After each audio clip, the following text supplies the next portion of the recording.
മനഃപൂർവ്വം ക്ഷമ സീരിയലിൻ്റെ ലേറ്റസ്റ്റ് എപ്പിസോഡിൻ്റെ റിവ്യൂയിലേക്ക് എല്ലാവർക്കും സ്വാഗതം. അങ്ങനെ മുത്തശ്ശി കൽപ്പനയോട് ഉർവശിയോട് പറയണേ, അതെ, ഇന്നൊരു സൈൻ ചെയ്യുന്നതിലൂടെ പ്രിയങ്ക വർണ്ണിൻ്റെ ജീവിതത്തിൽ നിന്ന് എന്നേക്കുമായിട്ട് പോകും. പിന്നീട് ഇവിടുത്തെ വിശേഷങ്ങൾ അവൾ വിളിച്ച് പറയുകയും അവൾ പറയുന്ന കാര്യങ്ങൾ ഇവിടെ നടപ്പിലാക്കാൻ നോക്കുകയും ചെയ്യരുത്. അങ്ങനെ ചെയ്താലുള്ള സ്ഥിതി രണ്ടുപേർക്കും അറിയാലോ. പിന്നെ രണ്ടിനെയും പിടിച്ച് ഈ വീട്ടിൽ നിന്ന് പുറത്താക്കും. ഇന്നത്തോടെ ഈ വീട്ടിനെ ബാധിച്ചിരിക്കുന്ന എല്ലാ പ്രശ്നങ്ങൾക്കും ഒരു പരിഹാരമാകും. അതിനുശേഷം വേണം ഇവിടുത്തെ കുട്ടികൾക്കൊക്കെ ഒന്ന് മനസ്സമാധാനത്തോടെ ജീവിക്കാനായിട്ട്. ഇനി അതിലേട്ടങ്ങോലിടാൻ ആരും വരണ്ട. മനസ്സിലായോ നിങ്ങൾക്ക് രണ്ടുപേർക്കും? ഓ, മനസ്സിലായമേ. അല്ലെങ്കിൽ ഞങ്ങൾ ഇനി ഒരു പ്രശ്നത്തിലുമില്ല. ഈ സമയത്തായിരിക്കട്ടെ വരുണിൻ്റെ അധികം റെഡിയായിട്ട് താഴത്തേക്ക് വരുന്നത്. മുത്തശ്ശി, എന്നാൽ പിന്നെ ഞങ്ങൾ ഇറങ്ങട്ടെ. ആ ശരി മോനെ. നിങ്ങളിപ്പോൾ നേരെ ആരതി വക്കീലിൻ്റെ ഓഫീസിലേക്കല്ലേ പോകുന്നത്? ആ അതെ, ഞങ്ങൾ നേരെ അങ്ങോട്ടേക്കാണ് പോകുന്നത്. പണമൊക്കെ റെഡിയാക്കിയിട്ട് അച്ഛൻ അങ്ങോട്ടേക്ക് വരാമെന്നാണ് പറഞ്ഞിരിക്കുന്നത്. എന്നാൽ ശരി മുത്തശ്ശി. ശരി അമ്മേ എന്നും പറഞ്ഞ് രാധികമ്മരും അവരോടൊക്കെ യാത്ര പറഞ്ഞ് അവിടെ നിന്നും ഇറങ്ങുവാണ്. ഈ സമയം ഉർവശി പറയുന്നുണ്ട്, കൽപ്പനെ നീ നോക്കിക്കോ, ഒന്നും നടക്കാൻ പോകുന്നില്ല. പ്രിയങ്ക വരുണിൻ്റെ ജീവിതത്തിൽ നിന്ന് ഒരിടത്തേക്കും പോകാനും പോകുന്നില്ല. ഇന്ന് ഈ പണം കൊടുത്താലല്ലേ പ്രിയങ്ക വരുണിൻ്റെ ജീവിതത്തിൽ നിന്ന് പോകൂ. അവർക്ക് ആ പണം കൊടുക്കാൻ പറ്റില്ല. സത്യമാണോ ചെറിയമ്മേ? പിന്നല്ലാതെ, ഇത് ചന്ദ്രേട്ടൻ പറഞ്ഞ ഉറപ്പാണ്. ചന്ദ്രേട്ടൻ്റെ വാക്കുകൾ എനിക്ക് ദൈവത്തിനേക്കാളും വിശ്വാസമാണ്. പട്ടി ചന്തക്ക് പോയതുപോലെ അവനോളം തിരിച്ചു വരും. നമുക്കത് കാണാം. പിന്നീട് കാണിക്കുന്നത് ആരതിയുടെ ഓഫീസാണ് കേട്ടോ. ആരതി അങ്ങനെ പ്രിയങ്കയ്ക്ക് സൈൻ ചെയ്യാനുള്ള എഗ്രിമെൻ്റൊക്കെ തയ്യാറാക്കി റെഡിയാക്കി കാത്തിരിക്കുവാണ്.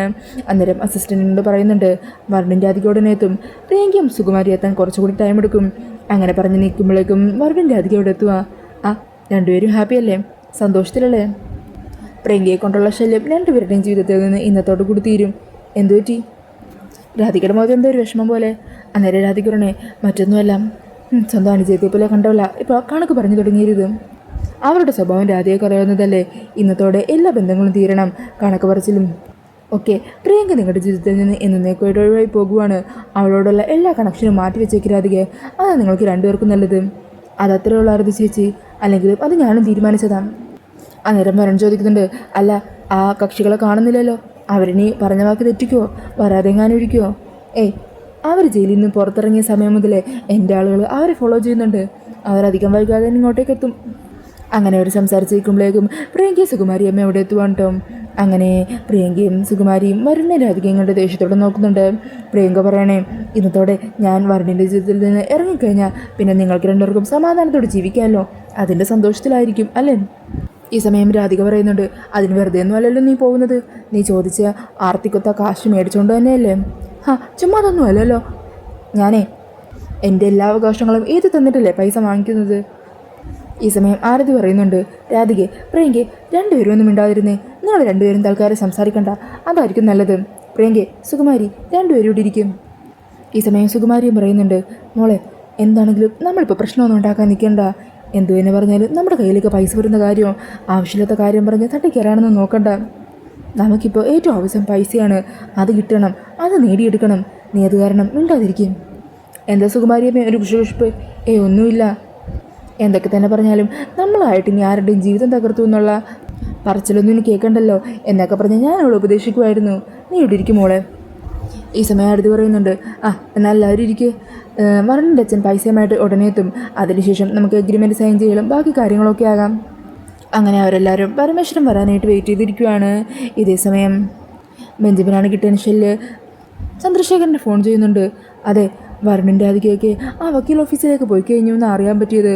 മാത്രമല്ല ഇവിടെ പരമേശ്വരൻ സാർ ഓഫീസിലേക്ക് വന്നിട്ടുണ്ട് പൈസയൊക്കെ അറേഞ്ച് ചെയ്യാൻ. ഇവിടെ നിന്ന് നേരെ വക്കീൽ ഓഫീസിലേക്കായിരിക്കും പോകുന്നത്. അല്ല, പ്രിയങ്കക്ക് പൈസ കൊടുക്കുന്നതിന് തടയണമെന്ന് പറഞ്ഞില്ലേ? അതെങ്ങനെയാ? എങ്ങനെ ഇതിന് തടയാനാ? എല്ലാ ഒരുക്കങ്ങളും പൂർത്തിയായി കഴിഞ്ഞില്ലേ? ഈ സമയം ചന്ദ്രശേഖരൻ പറയണേ, ബെഞ്ചമിൻ താൻ ഈ ഫോൺ കട്ട് ചെയ്ത് അവിടെ പോയിരിക്കുമ്പോഴേക്കുവേ ആ ചീഫ് അക്കൗണ്ടൻറ്റ് മനോഹർ ഉണ്ടല്ലോ, അയാൾ നേരെ ടെൻഷനിൽ ഏട്ടൻ്റെ ക്യാബിനിലേക്ക് ഓടിച്ചെല്ലും. പണം റെഡിയാക്കാൻ പറ്റില്ല എന്ന് പറയും. താൻ നോക്കിക്കോ, ഈ ചന്ദ്രശേഖരൻ ഒരു കാര്യം ചെയ്യണമെന്ന് തീരുമാനിച്ചാലേ അത് നടത്തിയിരിക്കും. ഇന്ന് ഒരു കാരണവശാലും വരുണിന് പ്രിയങ്ക ആവശ്യപ്പെട്ട തുക അവൾക്ക് കൈമാറാൻ പറ്റില്ല. അവർ തമ്മിൽ വിവാഹമോചനവും നടക്കില്ല എന്നും പറഞ്ഞ് സന്തോഷത്തോടെ നിൽക്കുവാണ്ടോ ചന്ദ്രശേഖരൻ. അങ്ങനെ ബെഞ്ചമിൻ ചെന്ന് ബെഞ്ചമിൻ്റെ സീറ്റിൽ പോയിരിക്കുവാണ്. കുറച്ചു നേരം കഴിയുമ്പോൾ തന്നെ മനോഹർ പരമേശ്വരൻ്റെ റൂമിലേക്ക് കയറി പോകുന്നത് ബെഞ്ചമിൻ കാണുവാണ്ടോ. ഈ സമയം മനോഹറാണെങ്കിൽ അകത്ത് ചെന്ന് പരമേശ്വരനോട് പറയണേ, സാർ എന്തു പറ്റി? തന്നെ കാത്തിരിക്കുമായിരുന്നു ഞാൻ. പണം റെഡിയായില്ലേ? അവിടെ വക്കീൽ ഓഫീസിലെത്തേണ്ട ടൈം ആവുന്നു. അല്ല സാർ, ഒരു ചെറിയ പ്രശ്നമുണ്ട്. സാറിന് വിഷമമൊന്നും തോന്നരുത്. പണം റെഡിയായില്ല. റെഡിയായില്ലെന്നോ? എന്തു പറ്റി? അത് പിന്നെ സാർ, നമ്മുടെ ബാങ്ക് അക്കൗണ്ടുകളെല്ലാം സീസ് ചെയ്തിരിക്കുക. എന്തിന്? നമ്മുടെ അക്കൗണ്ട്സിൽ ചില കൃത്രിമങ്ങളൊക്കെ അവർ കണ്ടെത്തിയിട്ടുണ്ടെന്ന്. അതിൻ്റെ പേരിൽ ആ അക്കൗണ്ടുകളെല്ലാം സീസ് ചെയ്തിരിക്കുന്നത്. നമ്മുടെ അക്കൗണ്ടിൽ എന്ത് കൃത്രിമം? ഇതെങ്ങനെ സംഭവിച്ചു? അതറിയില്ല സാർ. പുതിയതായിട്ട് വന്ന മാനേജർ ബെഞ്ചമിൻ ഉണ്ടല്ലോ, അയാൾ ജോയിൻ ചെയ്തതിന് ശേഷമാണ് അക്കൗണ്ടിലെ കൃത്രിമമൊക്കെ നടന്നിരിക്കുന്നത്. മനോഹർ, താൻ വേഗം ബെഞ്ചമിനെ വിളിച്ചിട്ട് വരൂ. അങ്ങനെ മനോഹർ ചെന്ന് ബെഞ്ചമിനെ വിളിച്ചുകൊണ്ട് വരുവാ. ഈ സമയം പരമേശ്വരൻ ചോദിക്കണേ, താൻ ഇവിടെ ജോയിൻ ചെയ്തതിന് ശേഷമാണ് ഇവിടുത്തെ അക്കൗണ്ട്സിലൊക്കെ കൃത്രിമം കിടക്കുന്നത്. അതിൻ്റെ പേരിൽ കണിമംഗലം ഗ്രൂപ്പിൻ്റെ ബാങ്ക് അക്കൗണ്ടുകൾ വരെ സീസ് ചെയ്യപ്പെട്ടിരിക്കുവാണ്. കൃത്യമായി പറഞ്ഞു കഴിഞ്ഞാൽ മനോഹർ ഇവിടെ നിന്നും ലീവിന് പോയതിന് ശേഷമുള്ള അക്കൗണ്ട്സുകൾ. അതിനെക്കുറിച്ച് തനിക്ക് എന്ത് എക്സ്പ്ലനേഷനാണ് തരാനുള്ളത്? അന്നേരം ബെഞ്ചമിൻ പറയണേ, സാർ നമുക്ക് ഡീറ്റെയിൽ ആയിട്ട് തന്നെ പരിശോധിക്കാം. പരിശോധിക്കണം, പരിശോധിച്ചല്ലേ പറ്റൂ. ഒന്നുമില്ലെങ്കിലും ഈ ജന്മം മുഴുവൻ ഞാൻ കഷ്ടപ്പെട്ട് പണിതുയർത്തിയ സാമ്രാജ്യവും കണിമംഗലം എന്ന് പറയുന്നത്, അതങ്ങനെ ചുമ്മാ തകർത്ത് കളയാൻ പറ്റില്ലല്ലോ.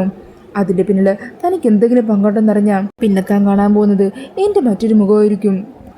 എൻ്റെ ചോരയും വിയർപ്പും കൊടുത്ത് ഞാൻ പണിതുയർത്തി ഈ കമ്പനി നശിപ്പിക്കാൻ ശ്രമിച്ച ആരെയും ഞാൻ പിന്നെ ജീവനോടെ വെച്ചേക്കില്ല എന്നും പറഞ്ഞ് ദേഷ്യത്തിൽ നിൽക്കുവാണ്ടോ പരമേശ്വരൻ. അങ്ങനെ ബെഞ്ചമിനാണെങ്കിൽ കുറച്ച് ടെൻഷനിലെ പരിഭ്രമത്തോട് കൂടി നിൽക്കുന്നുണ്ട്. പിന്നീട് കാണിക്കുന്നത് വരുണിൻ്റെ അധികയ്ക്ക് അച്ഛൻ ലേറ്റ് ആവുന്ന കാരണം ടെൻഷനിൽ ഇങ്ങനെ ഇരിക്കുവാണ്ടോ. പരമേശ്വരൻ സാറിനെ കാണുന്നില്ലല്ലോ വരുൺ. ചിലപ്പോൾ വന്നുകൊണ്ടിരിക്കുമായിരിക്കും ആരതി മാഡം. അന്നേരം സുകുമാരി പറയുന്നുണ്ട്, ഇത് എത്ര നേരമായി? അതെ മാഡം, ഞങ്ങൾക്കങ്ങനെ അധിക നേരം ഇങ്ങനെ കാത്തിരിക്കാനൊന്നും പറ്റില്ല കേട്ടോ. ഞങ്ങൾക്ക് വേഗം ഒപ്പിട്ട് പൈസ വാങ്ങിച്ചിട്ട് ഇവിടെ നിന്ന് പോകാനുണ്ട്. ഒന്ന് വേഗം വരാൻ പറയുമോ? വരുൺ സാറിനോട് എവിടെ എത്തിയെന്നൊന്ന് ചോദിക്കും.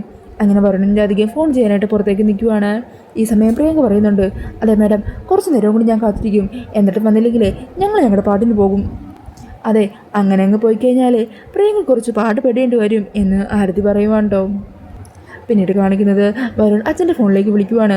ഈ സമയം പരമേശ്വരൻ്റെ ഫോൺ സ്വിച്ച് ഓഫ് ആയിരിക്കും. അച്ഛൻ്റെ ഫോൺ സ്വിച്ച് ഓഫ് ആണല്ലോ. ബെഞ്ചമിനെ ഒന്ന് വിളിക്കാം. ബെഞ്ചമിനെ വിളിക്കുമ്പോഴാണെങ്കിൽ അതും പരിധിക്ക് പുറത്താണ്ടോ. ഇനിയിപ്പോൾ എന്ത് ചെയ്യും? അന്നേരം രാധിക ചോദിക്കുന്നുണ്ട്, വേറെ ആരെങ്കിലും ഒന്ന് വിളിച്ച് നോക്ക് വരുൺ. അങ്ങനെ വരുൺ മനോഹറിൻ്റെ ഫോണിലേക്ക് വിളിക്കുവാണ് കേട്ടോ. അന്നേരം മനോഹറിൽ നിന്നും കാര്യങ്ങളൊക്കെ വരുൺ തിരിച്ചറിയുവാണ്.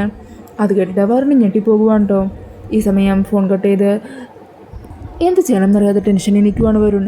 അന്നേരം രാധിക ചോദിക്കണേ, എന്തു പറ്റി? എന്താ വരുൺ? എന്താ ഒരു ടെൻഷൻ പോലെ? എന്തെങ്കിലും കുഴപ്പമുണ്ടോ? അത് എടോ രാധികെ, നമ്മുടെ ആഗ്രഹങ്ങളൊന്നും നടക്കില്ലടോ. പണം റെഡിയാക്കാൻ പറ്റിയിട്ടില്ല. ഇന്ന് പ്രിയങ്കയ്ക്ക് പണം കൊടുക്കാൻ പറ്റില്ല. അതറിയുമ്പോൾ രാധിക ടെൻഷനാകുവാണ്. എന്ത് ചെയ്യണം എന്നറിയാതെ രണ്ടാളും ആലോചിച്ച് ഭ്രാന്ത് പിടിച്ച് നിൽക്കുവാണ് കേട്ടോ. പിന്നീട് കാണിക്കുന്നത് കണിമംഗലത്ത് തിരിച്ചെത്തുന്ന പരമേശ്വരനെയാണ് കേട്ടോ. ഈ സമയം മുകളിൽ നിന്നും കൽപ്പന മുർവശി കാണുന്നുണ്ട്. ദേ, ഏട്ടൻ തിരിച്ചെത്തിയല്ലോ. ഏട്ടൻ്റെ മുഖം കണ്ടാലറിയാം എന്തോ ഒരു പ്രശ്നമുണ്ട്. കൽപ്പനെ, നീ വാ, നമുക്ക് നോക്കാം. അങ്ങനെ ഒരു താഴത്തേക്ക് ചെല്ലുവാണ്ടോ. ഈ സമയം പരമേശ്വരനാണെങ്കിൽ ആകെ തകർന്ന് അവശനായിട്ട് ആ സ്റ്റെപ്പിൽ തന്നെ ഇരിക്കുവാണ്. അന്നേരം പത്മിനി അത് കണ്ട് ഓടി വരുവാ. അയ്യോ ഏട്ടാ, എന്തു പറ്റി? എന്താ തീരെ വയ്യേ? പത്മിനി, താൻ കുടിക്കാൻ കുറച്ച് വെള്ളം എടുക്ക്. അങ്ങനെ പരമേശ്വരനെ അകത്ത് സോഫയിൽ കൊണ്ടുവരുത്തിയിട്ട് പത്മിനി വെള്ളം എടുക്കാനായിട്ട് ഓടുവാണ്. ഈ സമയം മുത്തശ്ശിയൊക്കെ അങ്ങോട്ടേക്ക് വരുന്നുണ്ട്. അങ്ങനെ പത്മിനിയും ഓടി വന്ന് വെള്ളമൊക്കെ കൊടുക്കുവാണ്. ഇതേസമയം കൽപ്പനയും മുർവശിയൊക്കെ മറഞ്ഞു നിന്ന് എന്താണെന്ന് അന്വേഷിക്കുവാണ്. അന്നേരം മുത്തശ്ശി ചോദിക്കുന്നുണ്ട്, എന്തു പറ്റി? എന്താ പരമേശ്വരൻ നിനക്ക് പറ്റിയത്? എന്താ നിനക്ക് സംഭവിച്ചത് പെട്ടെന്ന്? അന്നേരം പരമേശ്വരൻ പറയണേ, അമ്മേ, വരുണിൻ്റെ ജീവിതത്തിൽ നിന്നും പ്രിയങ്കി ഇറക്കി വിടാനായിട്ട് നമ്മളെ കൊണ്ട് പറ്റില്ല. അതെന്താ? എന്താ പറ്റിയത്? അത് പ്രിയങ്കയ്ക്ക് കൊടുക്കാമെന്ന് പറഞ്ഞ തുകയുണ്ടല്ലോ, അത് നമ്മളെ കൊണ്ട് സംഘടിപ്പിക്കാൻ പറ്റിയില്ല. എന്തു പറ്റിയേട്ടാ? അതെന്തുകൊണ്ടാണ് സംഘടിപ്പിക്കാൻ പറ്റാഞ്ഞത്? അന്നേരം പരമേശ്വരൻ പറയണേ, പത്മിനി, തന്നോട് ഞാൻ സൂചിപ്പിച്ചിരുന്നല്ലോ കമ്പനിയിലെ ചില പ്രശ്നങ്ങൾ. ആ പ്രശ്നങ്ങൾ രൂക്ഷമായിരിക്കുകയാണ്. വലിയ വലിയ കൃത്രിമങ്ങളും ക്രമക്കേടുകളും ഒക്കെയാണ് കമ്പനിയിൽ കണ്ടെത്തിയിരിക്കുന്നത്. എൻ്റെ ഒരു ആദ്യഘട്ട പരിശോധനയിൽ തെളിഞ്ഞത് വരുൺ പുതിയതായിട്ട് അപ്പോയിൻ്റ് ചെയ്ത ആ മാനേജർ ഉണ്ടല്ലോ ബെഞ്ചമിൻ, അയാളടക്കം പലരെ സംശയത്തിന് നിഴലാണ്. എൻ്റെ ഇപ്പോൾ കൂടുതലായിട്ട് കാര്യങ്ങൾ ഡീറ്റെയിൽ ആയിട്ട് പരിശോധിച്ചാലും മനസ്സിലാക്കിയാലും മാത്രമേ എത്രത്തോളം ആഴത്തിലാണ് നമ്മുടെ കമ്പനിയുടെ തകർച്ചയെന്ന് മനസ്സിലാക്കാൻ പറ്റൂ. എൻ്റെ സങ്കടം അതൊന്നുമല്ല. കമ്പനിയുടെ തകർച്ചയ്ക്ക് നമുക്ക് എങ്ങനെയെങ്കിലും നേരെയാക്കി കൊണ്ടുവരാം. അതിന് നമ്മൾ ഹാർഡ് വർക്ക് ചെയ്താൽ മതി. പക്ഷേ എൻ്റെ വരുൺ മോനും രാധിക മോൾക്കും ഞാൻ കൊടുത്ത വാക്കുണ്ടല്ലോ, അതെനിക്ക് പാലിക്കാൻ പറ്റിയില്ലല്ലോ. അതാ എൻ്റെ സങ്കടം. ഇത് പണം ഇന്ന് കിട്ടില്ല എന്നറിയുമ്പോഴേക്കും ആ പ്രിയങ്കയും സുകുമാരിയും കൂടി എന്തൊക്കെയാണ് കാണിച്ചു കൂട്ടുമെന്നാണ് ഞാൻ ഓർക്കുന്നത്. അവർ മിക്കവാറും പണം കിട്ടാത്ത ദേഷ്യത്തിൽ നേരെ ചെല്ലാൻ പോകുന്നത് കോടതിയിലേക്കായിരിക്കും. എൻ്റെ കുട്ടികളുടെ കാര്യം ഓർക്കുമ്പോഴാണ് അമ്മ എൻ്റെ നെഞ്ച് നീറുന്നത് എന്ന് പറഞ്ഞ് സങ്കടപ്പെട്ട് നിൽക്കുവാണ്ടോ പരമേശ്വരൻ. അതെല്ലാം കേട്ട് സന്തോഷത്തോടെ ചിരിച്ചുകൊണ്ട് ആസ്വദിച്ച് നിൽക്കുവാണ് കൽപ്പനയും ഉർവശിയുമൊക്കെ. അപ്പോൾ ആ ഒരു സീനൊക്കെ കാണിച്ചുകൊണ്ടാണ് എപ്പിസോഡ് തീരുന്നത് കേട്ടോ. പിന്നീട് നാളത്തെ എപ്പിസോഡിൻ്റെ പ്രൊമോയിൽ കാണിക്കുന്നത് വരണും രാധികയും വന്ന് അച്ഛനെന്നാ പണം അറേഞ്ച് ചെയ്യാൻ പറ്റിയില്ലെന്നും അതുകൊണ്ട് തന്നെ ഇന്ന് പണം മാറി എഗ്രിമെൻറ്റ് സൈൻ ചെയ്യാൻ പറ്റില്ല എന്നുള്ള കാര്യം പറയുവാണ്. അത് കേട്ട പ്രിയങ്കയും മുത്തശ്ശിയും പൊട്ടിത്തെറിക്കുക. ആഹാ, അത് കൊള്ളാലോ, ഞങ്ങളുടെ സമയത്തിനെന്താ ഒരു വിലയല്ലേ, നിങ്ങളെന്താ ഞങ്ങളെ പൊട്ടം കളിപ്പിക്കുവാണോ? അന്നേരം രാധിക പറയണേ, പ്രിയേ അച്ഛനെന്ന് പണം അറേഞ്ച് ചെയ്യാനായിട്ട് ചെറിയൊരു ബുദ്ധിമുട്ട് പറ്റി, അതെന്താണെന്ന് ഞങ്ങൾ അന്വേഷിക്കാം. അധികം വൈകാതെ തന്നെ നിനക്ക് പറഞ്ഞ പണം തന്നാൽ പോരെ, നീ സാഹചര്യം ഒന്ന് മനസ്സിലാക്കു പ്രിയേ. എനിക്കൊന്നും മനസ്സിലാക്കാനില്ല എന്ന് പറഞ്ഞാൽ പ്രിയങ്ക ദേഷ്യപ്പെടുവാണ്. ഈ സമയം സുകുമാരി പറയുന്നുണ്ട്, അതെ നിനക്ക് ഇവൾക്കും സമാധാനത്തോടെ ജീവിക്കണമെന്നുണ്ടെങ്കിലുണ്ടല്ലോ, ഞങ്ങൾക്ക് തരാമെന്ന് പറഞ്ഞ പണം കുറച്ച് നിമിഷത്തിനകം ഈ ടേബിളിൽ കൊണ്ടുവന്ന് വെക്കണം. അതിന് നിനക്ക് പറ്റുമോ എന്നാണ് ഞാൻ ചോദിച്ചത്. ഈ സമയം വരണൻ്റെ അധികം ഒന്നും മിണ്ടാതെ തലേതാഴ്ത്തി നിൽക്കുവാണ്. അന്നേരം ശ്യാമ പറ്റുമെന്നും പറഞ്ഞ് അങ്ങോട്ടേക്ക് വരുന്നുണ്ട് കേട്ടോ. അങ്ങനെ ശ്യാമയെ കാണുന്നതും ഞെട്ടലോടുകൂടി നിൽക്കുന്ന സുകുമാരിനെയും പ്രിയങ്കേനെയും ഒക്കെയാണ് കേട്ടോ പ്രൊമോയിൽ കാണിക്കുന്നത്. അപ്പോൾ ഈ ഒരു റിവ്യൂ ഇഷ്ടപ്പെട്ടുണ്ടെങ്കിൽ മറക്കാതെ വീഡിയോ ഒന്ന് ലൈക്ക് ചെയ്യണേ.